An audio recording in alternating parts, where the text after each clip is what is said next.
Hey, so today I wanted to elaborate on practices. Um, Practices that I have over time just had to perfect. There's something to be said about constant repetition. And so, one of those things that I had to perfect was speaking life into myself. That's the best way that I can describe it, but just speaking positively, having a positive mindset.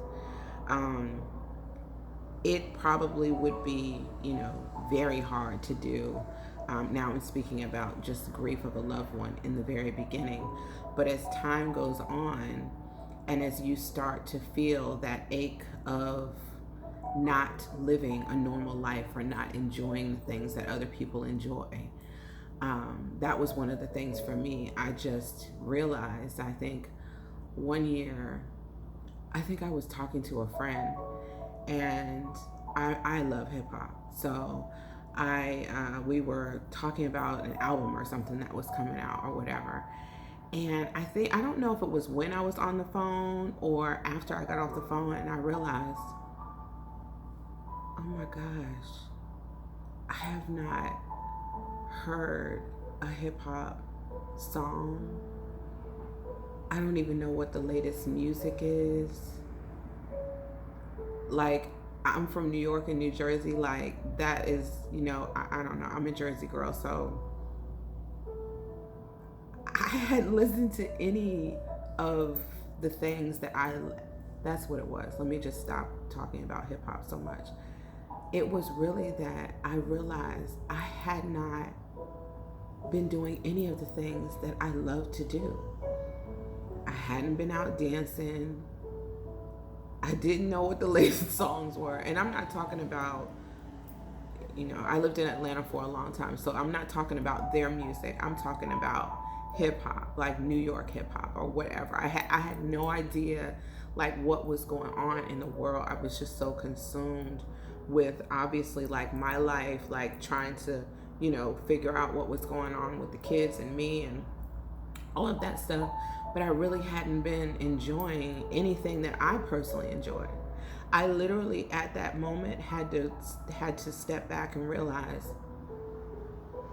I'm not even sure what I enjoy anymore. Like, I remember the things that I did enjoy, but I hadn't done them in so long.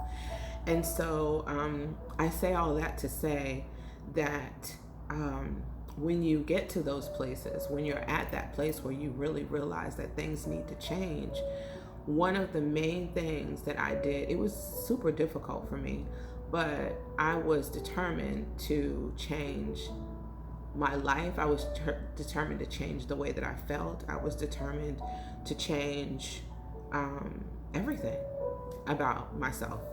I no longer wanted to be,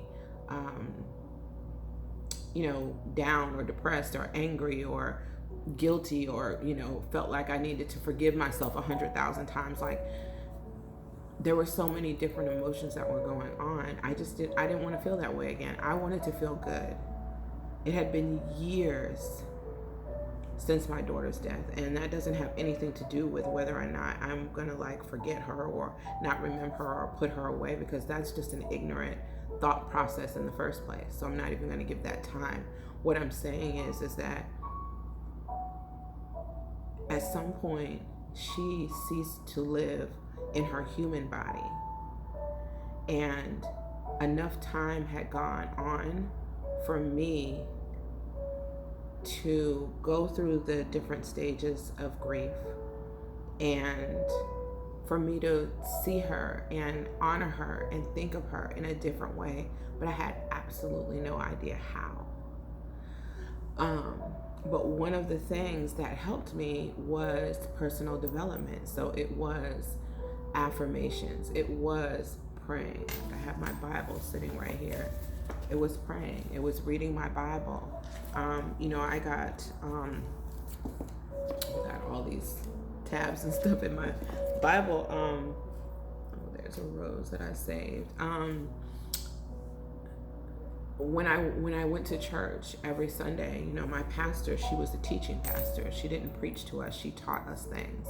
And that was one of the things that she taught adamantly, how we spoke about each other, how we spoke about ourselves, how we saw ourselves, what we should do, what the Bible says, and things of that nature. I'm not even going to get into all of that right now, but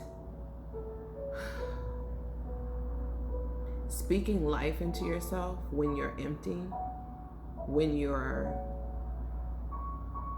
a shell of a person, when you're just literally empty on the inside, if you constantly do that over and over and over again, you will start to believe the words that you're saying. You will feel better. I can't tell you. And for anyone who is looking for a solution overnight, it's impossible. It's not going to happen. So you can turn the video off now. What I'm talking about is a desire to be different than you were or have been for the past several years. And putting in time to work on your mindset, on your heart, even on your body, things of that nature. You know, I am adamant about having a morning routine.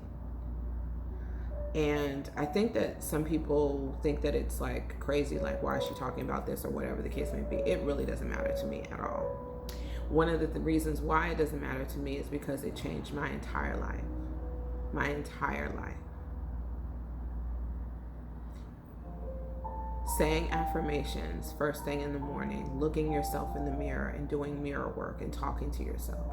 You know, everybody's going crazy over Mary J. Blige saying that she gets up in the morning and she tells herself, "Good morning, gorgeous," and now this is like the thing, right? This is what everybody's doing. But are you really? Are you really? Because mirror work can literally change your life. So you can get up in the morning and tell yourself, "Good morning, gorgeous." But unless you're doing the work, the constant work, the daily work, it's just like a fad. Like, it's just something to say. So it's great that she brought that out, like the attention to doing mirror work, because that's really what it is. But my question is, as you are suffering, whether you're suffering from the loss of a loved one, whether you lost your job, whether you have no idea how you're going to pay your bills, all of these things, all of them have everything to do with lifting yourself up, thinking different thoughts, doing different things, getting away from social media, getting away from the news, getting away from negative people, negative thinking, negative thoughts, period, anyway. I don't know anyone negative that has built something successful. And I'm sure that there are, but, you know, I don't know them. Okay? And so all I'm saying is, because I think I said that I was going to give you guys steps. So the first thing that I personally would say is to start speaking life into yourself. And if you want to, you know, do the mirror work thing, that's cool. Making sure that you are speaking to yourself positively every day. And actually, I'll just expand on that for this video. So, as you're speaking life into yourself, don't contradict the work that you're doing first thing in the morning, or whether or not you decide to incorporate a morning routine, or whatever the case may be, and then surround yourself with negative people, negative Nancy's, people that aren't doing anything, aren't going anywhere, have been doing the same thing since 10, 20, 30 years ago, always talking negative, always talking, you know, it's not gonna work. If you're watching stuff on TV that's negative, like people fighting and all of this other stuff, all this crazy stuff, I mean, you can do it. There's nothing wrong with watching it every once in a while. I'm talking about this is part of your lifestyle. Because people that are positive don't really like indulge or even want or desire to be involved in negative stuff. It's just kind of like, it just makes your skin crawl, kind of. So there's work to be done in all facets of your life. Your life has to change. So the people that you hang around, the books that you read, the TV shows that you watch, the news, stop it. Don't watch it. There's nothing that you're learning. You're not learning anything new. And whatever it is that they're telling you, if you pay attention to it, it is bringing more fear, more anxiety, more stress, more drama into your life than anything else. What good has the news done for you? Just ask yourself that question. So, sorry, I've gone longer than I wanted to, because I've gone off track. Hopefully, let me just say this, hopefully something that I said has given you an aha, or, you're like, maybe I should do that. Maybe I should change. And I'm not saying that it would be harder for someone who's lost a loved one, because I think that if you want to get out of how you're feeling, and obviously I'm not talking about someone who has just lost a loved one, I'm talking about down the line. You have to do something differently. You just have to do something differently, beloved. You do.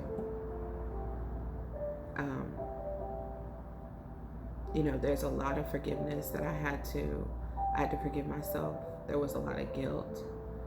There was a lot of feelings that I had that had absolutely nothing to do with my daughter's death. It was just how I was feeling and the responsibility that I took. Yeah. Because it's no one's fault that she passed. It's not anyone's responsibility. It wasn't because of something that this is what happened to her. I actually had a friend that actually blamed me for Ashley's death. It was pretty enlightening. Pretty enlightening. So I've been through some stuff. Oh, God bless all of those lost people. So I'll just end it here. Try it. At the time that Ashley passed away and was sick, I was an Oprah fan. So I didn't watch Oprah every day. But there were definitely different people and different stories and different shows that I don't know if I was watching Tony Robbins before Oprah or not, but I took a couple of Tony Robbins classes. Like, I literally was just searching and just trying to find what fit for me and what helped me get to the next level. So it was a combination of different people and practices and things that I did over time, and then maybe I would find something else and I would change it. But I was always searching for what was best for me, what was best for my mental health, what was best for moving me towards happiness, joy, and the ultimate peace of mind. So I'm gonna go, and I don't know what I'm gonna entitle this video, but I hope that anything that I've said has helped you. Doing what you've always done most of the time does not serve you. We are on this earth to evolve and to grow and to change. And unfortunately, grief is part of life. I don't think anyone tells you that, and I don't think anyone ever kind of goes into those kind of things and stuff, unless it's like a really knowledgeable grandma, right? Or great grandma or something. But I'm telling you, because there's been great loss, great tragedies, great everything in my life, but I choose to pick up move forward and cherish the amazing things that have happened in my life, because just as many bad things that have happened in your life, you can't tell me that you can't find anything good. You can't tell me, because there's always something good. There always is. And let me just say this, even if you can't find anything good, you're still breathing, because obviously you're watching me. You're alive. And however things are, they don't always have to be. It's really, honestly, and truly up to us to make a change, to make a difference in our lives. We can do this. We can do this. So have an absolutely fabulous day, and I'll talk to you tomorrow.